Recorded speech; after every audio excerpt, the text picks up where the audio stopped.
What's up, guys? Welcome to Daily Dose of Reddit. This is your host, Zach, and today's subreddit is another new one. And see, before, I thought we hit the peak of revenge with r/supernova revenge or r/black hole revenge. However, apparently, there's this other subreddit, r/SingularityRevenge, and this actually says in the about little thing that this is the tippy top of the hierarchy of revenge magnitudes. So this is the Zarbomba of revenge. Or I guess the singularity of revenges. In fact, it is so exclusive that only one story has even made it onto the subreddit, and it's been here for a minute. However, given that the story is pretty long, I decided to split it into 2 episodes. I'm sorry, but that's just how we gotta do it because it is way too long for one video. Okay, one last thing before we start. The story is indeed too long for one video. However, it is not long enough for 2 full videos. So I'm deciding to do r/petty revenge before I do singularity revenge, just so you appreciate the magnitude of the revenge. Alright, so this story's called, It Was 80% My Fault? So this was 6 years ago, when my now husband and I moved in together after 2 years of dating. I, 24 at the time, moved into his 31 place, into his room. While it was an overall good thing, changes can be hard, and we needed to adjust to sharing space. One thing I'd like to stress is that we both were, and are, immature and petty, but we have made each other better over time. One evening, he heard me falling in the walk-in closet. I yelped in surprise and my wrist banged against the wall to catch myself. He rushed to my side to make sure I was okay and asked me what happened. I may have kicked the clothes he left on the floor, and they were khaki shorts on khaki-colored closet floor mats. Or pointed, or straight up said it out loud. We have embellished the story over the years, so it's hard to remember the truth. But the message was, I tripped, and it's because you don't pick up your clothes. He definitely said, it's 80% your fault for not looking, and went back to what he was doing. I was so mad. I took every piece of clothing I had, edit from the hamper. I figured I would be the one cleaning it up after, making my point, leaving clothes on the ground is inconsiderate, and spread it on the floor of the room. The slight furrow of his brow when he saw the mess of clothes on the ground was a start. If you trip, it's only like 20% my fault, I added. He frowned. A total success for me. It worked better than nagging, and I didn't have to stoop to being his maid. We ended our night laughing at our pettiness and picked the mess up together before going to bed. He picks up his clothes now, mostly. We now use Nerf guns to shoot each other when we squabble. Oh, that's cute. Just make sure it doesn't end up compounding into pent-up resentment. However, you guys do seem to make sure your frustrations are known to each other. So, y'all should be good. This story's called The Old Uno Reverse Card. One day, I came home from work and someone else's car was parked out in front of my house. No matter, I park outside my neighbor's house. When I wake up the next day and go out to my car to leave for work, there's a note tucked on my windshield. I unfold it and it reads, "Do not park here ever again or else," in a font so large it takes up the whole page of paper. I folded it up, placed it in my glove box, and there it sat for nearly a year. Until the day he parked out in front of my house. I tucked the note he left me on his window and went to bed. The next day, as I was enjoying my coffee, I watched his wife go to get in the car and noticed the note. She read it with a puzzled look that quickly turned to rage. I thought she would storm over to ask me about it, but apparently, she recognized her husband's handwriting and went to ask him. He had to sheepishly explain to her that he left it on my car and she brought him over, tail between his legs, to apologize. We had a beer, he stared at the floor the whole time. It was cool. You gotta appreciate how everything gets resolved in the end. Conflict can directly lead to closeness. Okay, not directly, but indirectly. Getting over the conflict leads to closeness. Directly. And this post demonstrates that perfectly. Love thy neighbor, but don't love thy neighbor's wife too much, otherwise you'll get into some trouble.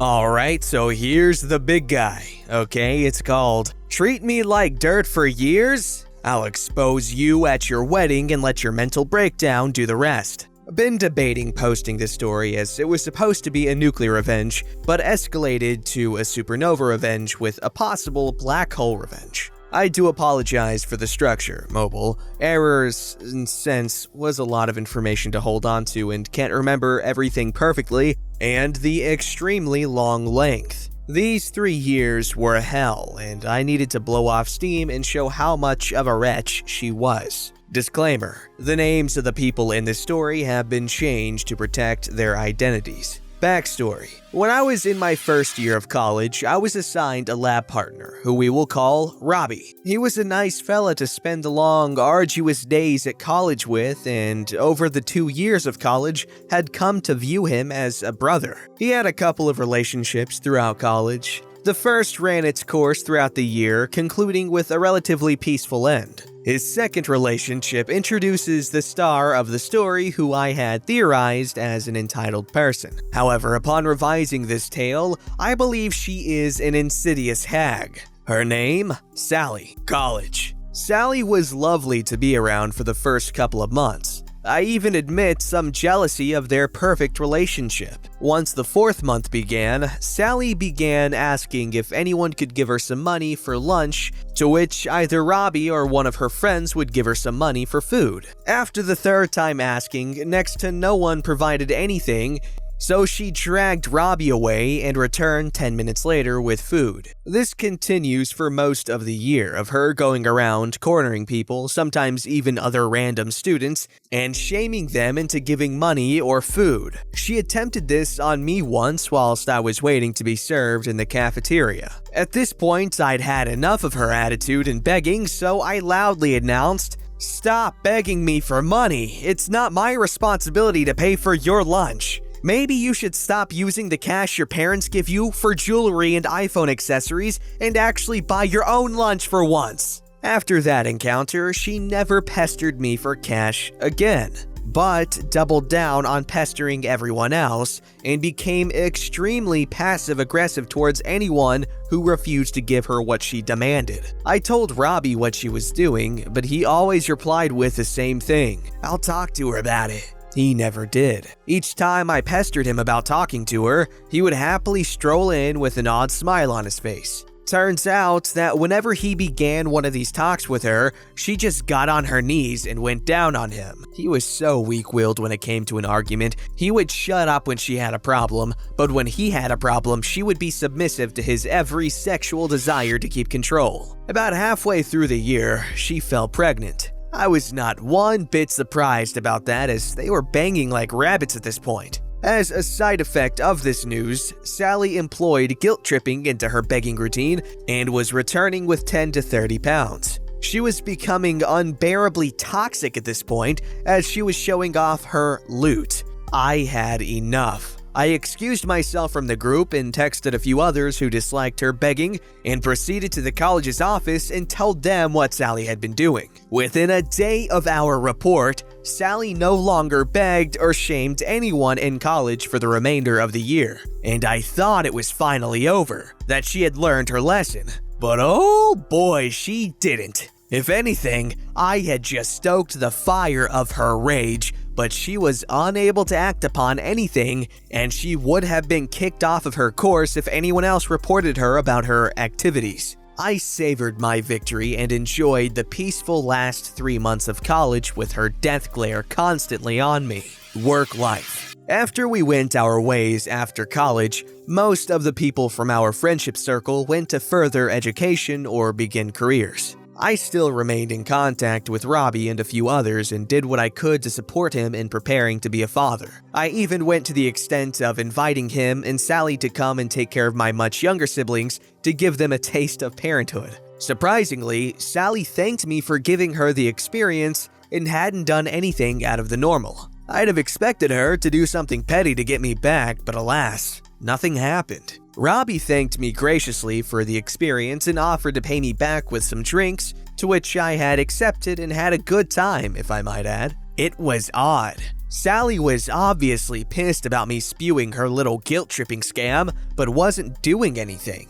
I was extremely perplexed. I could see the anger in her eyes behind her lovey-dovey smile, but didn't know what she planned on doing, so I stayed alert for anything out of the ordinary. This weird state was ongoing for a few months, with me noticing that Robbie was becoming even more distant with me, and becoming more and more defensive about Sally to the point that our friendship was hanging by threads. I was having thoughts of terminating the friendship due to the severe animosity between us. But out of the blue, I began receiving invites to parties and was pleasantly surprised about the welcoming atmosphere. Even after having a drink or two, Sally was bearable to be around. I think we sort of found a temporary middle ground during our mini Cold War. After a month of this middle ground being established, Sally texted me more than usual, especially after I had attended the parties over the year. She usually asked me questions along the lines of, "Be honest, do you like me?" To which I replied, "When you aren't being a pain in the ass," every time. In truth, I tolerated her for Robbie's sake. With things being more stable between the three of us and nearing the end of 2017, Sally must have been drinking one night again and began texting me very provocative texts, proclaiming that she found my stubborn attitude sexy and began getting bored of Robbie. This was usually followed by a nude. Let me tell you that even when I first met her, I didn't find her attractive, especially after she had her baby. She had let herself go hard. I told her very specifically, "I'm not interested in you, please stop sending me nudes." Thankfully, they stopped, to which I praised the Lord. It was such an awkward position. The next afternoon, I got a call from Sally. I expected an apology along with the explanation of drunk dumb crap, but nope. She went right into a crazed rant about me taking advantage of her whilst drunk. I was completely confused at this point, but here was the brief exchange of texts. "Are you in love with me?" "Not in the slightest." "Then what was all that last night?"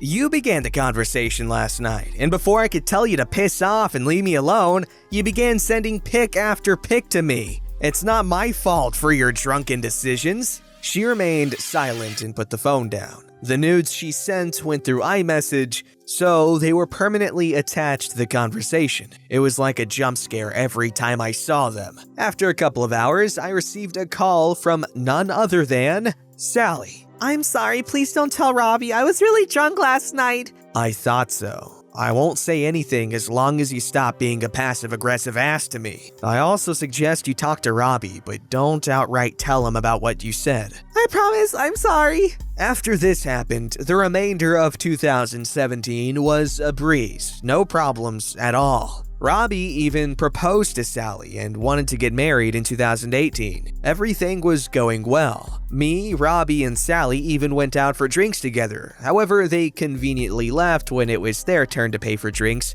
which I pardoned to not kill the mood. I'd hoped that her entitled behavior would subside, but I was wrong. Wedding setup. Around the start of March 2018, I received an invitation with a small note inside asking if I could donate towards their wedding. At that time, I was having financial trouble and told them so. Because I was pretty handy with Photoshop, Robbie proposed an idea which would use those talents. He asked if I could create a fancy collage as well as a slideshow for the wedding ceremony. Robbie asked Sally and she agreed. Sally and Robbie sent over 200 photos to me requesting I enhance them and provided an idea on how they wanted their collage. I told them I could do them both. However, due to the size of the task, it would take me a number of months to go through all of them, as I had to go to work as well as take care of my younger siblings. Robbie, being the fair and understanding guy he was, suggested that they provide a few things in return, to which I declined at first, but he wouldn't take it as an answer and forced me to make 3 requests and conditions. The conditions we settled upon are as follows. I would be at the church to admire my handiwork. 2, I would receive a number of drinks on the house at the reception. They would be at my 21st birthday. I had gone to both of their birthdays and ensured to make it a special evening for them, and I wanted one to remember myself. They agreed to the conditions, and to make sure they would hold up their end of the bargain, due to them skimping on me on multiple occasions, I created a contract which stated, "This contract specifies that Sally, redacted, and Robbie, redacted, will honor the conditions proposed by OP. Insert conditions. Have been agreed by Robbie, redacted, and Sally, redacted. If these conditions are revoked or not met, OP has the authority and permission to alter the collage and photo slideshow for Robbie, redacted, and Sally, redacted, in any way he sees fit." We all signed the contract and made them a copy, then set off to begin the projects. I didn't hear too much from either of them until a month or so after the signing. Robbie texted me telling me that money was running low and had to make cuts to the amount of people at the ceremony and wouldn't be able to include me in the ceremony or provide the drinks promised. I was a little irritated, but understood and told him I would forgive the 2 broken conditions if he attended my birthday. He assured me that he would be there, and I relaxed, hoping he would keep his end of the bargain. May 2018 comes around and my 21st arrives. My parents request that I take my dog for a walk in the local park for an hour or 2 so they could prepare. I go for a walk, receive the text, and return home. As soon as I enter the house, I receive a royal birthday welcome from friends and family. After going around thanking people for attending, I notice Robbie wasn't present. I shoot him a text but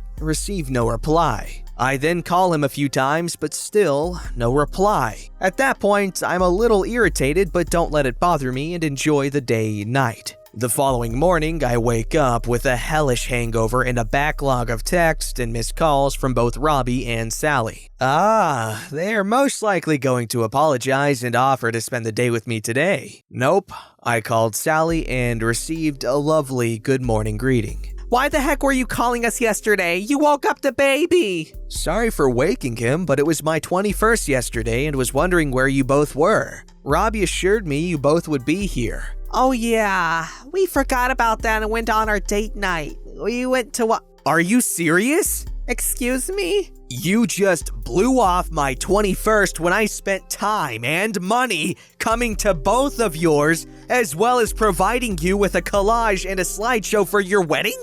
I was feeling a little tired and Robbie told me I didn't want to go to your stupid birthday. Oh, I see how it is. I'm just a tool to you, aren't I? I'm sorry, alright, just please don't mess with my collage. I've told everyone that there will be photos of our life together and you edited them. I couldn't give a crap. You and Robbie have broken the 3 conditions that we agreed upon, and per our contract, I can do whatever I want to the collage, and you can't do squat about it. Click. Alright, y'all, I hate doing this to you, but it is literally almost very perfectly in the middle of the story. And what's the point of a cliffhanger if it's not really a cliffhanger? And don't worry, you won't have to wait long, maybe a few hours. I'm not sure when this is actually going to go up. Hopefully the same day. Don't forget to like, subscribe, and hit that bell to never miss an episode.